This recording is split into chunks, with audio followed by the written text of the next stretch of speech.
Hey guys, welcome to PE tip number 1, and today we are going to just explain what PE is and how it works and what are the basic exercises and devices you will most likely be using or encountering in your PE journey.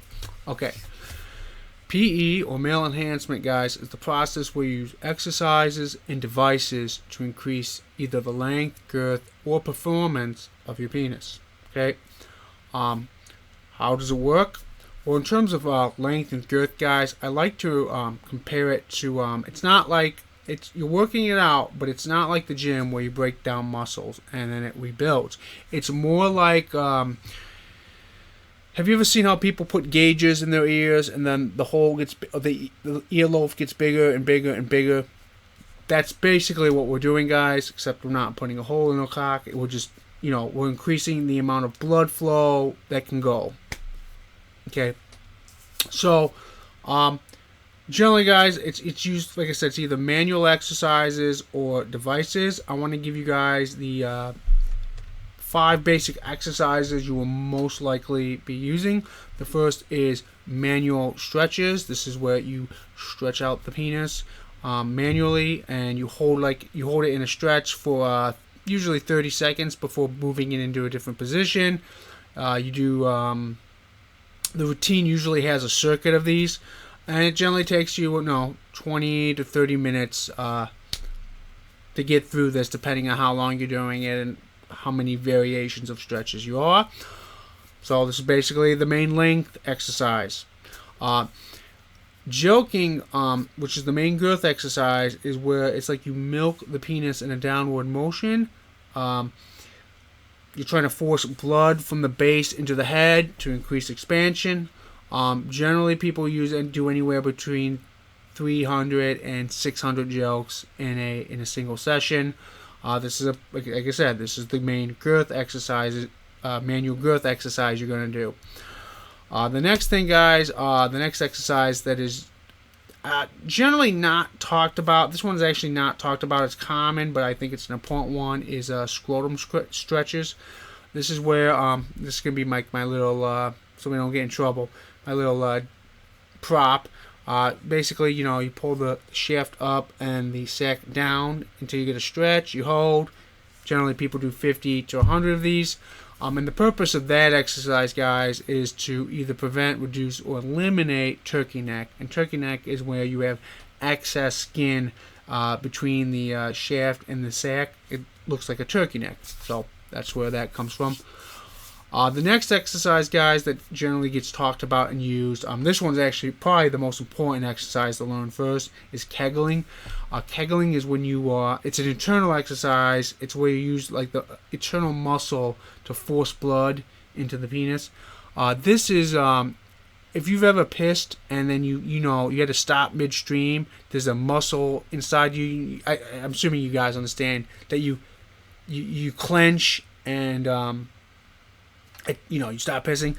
That muscle that inside that you're clenching, that when you clench, like that's a kegel, right? So you just keep clenching and holding for like 5 seconds.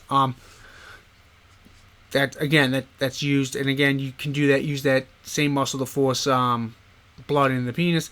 It's really helpful. A lot of guys do this because they say it helps with ejaculation. I'm not sure about that. I do think it's good to know, though, because you can force, like when you're joking or using the bathmate, you can force blood into the penis. That's the primary reason I do it.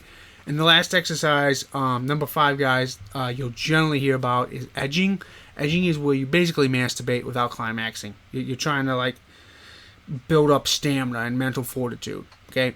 So again, to go over the 5 main exercises: is manual stretches, joking, scrotum stretches, kegels, and edging. Okay, those are the 5 main manual exercises that you will build everything else you hear or learn about on. Okay. Next, guys, I want to talk about the 3 main devices that you are very likely going to purchase and use on your journey. The first is my favorite, the Bathmate. I love this device. This is, I think, the best device on the market, hands down, without bar none. It's fun. I think you can use it, it's primarily for girth, but I've gotten length gains out of it. It's the one device, even if I'm exhausted and I don't really want to do stretches, I don't want to do anything, I want to do something, that's like the minimum I use because it's so good. In fact, you could just do that and I think you would get a lot of results from it. It's fun to use. I think it's just on a personal level fun to use. Plus, it really does get some people's eyes bulging. Okay, but I think it's just the best device on the market. Okay, my second favorite device, guys, and this is it is a sex toy. It's the Fleshlight. I think this device is awesome for edging. You can really usually Friday nights are my edging night, so that's where I practice unless I'm with someone that night. Just again, it's fun. I actually like using them in combination. If you really want to do some intense edging, guys, just a pro tip: do the Bathmate, then the edging. It's just a fun time. The last thing that people generally use, and this is the one I've least used. I am using it more right as we speak currently. I'm doing an experiment. Is the size genetic extender. Basically, you add bars, and then you can wear this. I don't wear this in the day. I generally wear this when I get home from work. I take a shower, do some manual stretches, put this on for 3 to 5 hours on the weekdays, and usually 5 to 8 hours on the weekends. That's generally how I do it. So that's those are my the three golden devices. The things. You want to get serious into this, I would suggest you get each of those devices. Now, I want to give some worthy mentions, though, because there are some other things that get thrown out there that are talked about. First is I always say the name wrong of this, the Phalocin Forte. It's an extender. It's not quite like this. It's not. It's like it does the same thing as this, but it's one that you can wear in your sleep. You cannot wear this in your sleep. Do not wear this in your sleep, by the way.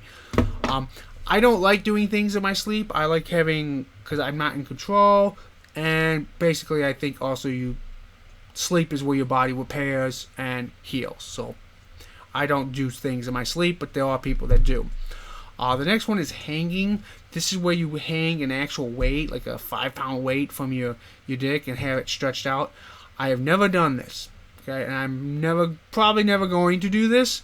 And I'm not saying it doesn't work, and I know people have probably had success with this, but I just want to say there was somebody on a forum I was on that got injured doing this because they did too much, too long, and they had to wait 8 months to do PE, and they could not have sex in that time. They had did something to one of the nerves. Okay, so if you're going to do that, be very experienced. That's advanced. I don't talk about that here. There are probably people on the internet that know more about that than I do.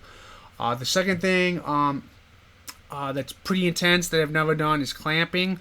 This is where you constrict blood flow to the penis for girth gain. You usually take like a hose clamp and tighten it up for like 30 seconds or a minute. Again, I've never done that. I don't know much about. I know what it is. I've seen pictures of people do it, but I myself have not done that. So I am not the guy to ask about that. Again, there's people out there that they do that, and I would suggest you seek them out if that is something you're interested in. I have done. Now this is called all-day clamping. Even though it sounds similar to clamping, it's this I have played with. It's where you do a Bathmate session, and then you wear a cock ring all day.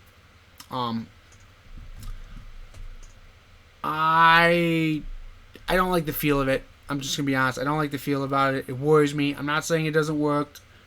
I'm not saying you can't get great results from it. That's not what I'm saying. I'm just saying on a personal level, I'm a little dubious of it, safety wise for myself.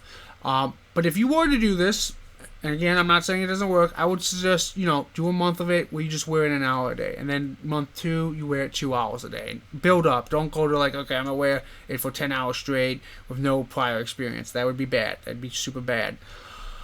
So those are the worthy mention, guys. But this basically covers the whole sphere. like I said, I just wanted this first tip, this first episode is really just giving you guys an overview of how it works and the different things people use to accomplish the goals. So if you have found this video helpful, please like, subscribe, and if you have any questions, leave them in the comments down below, and I'll probably make a video about your question, because that is what this channel is about. Hope you guys have a good evening, and I will see you on the next one.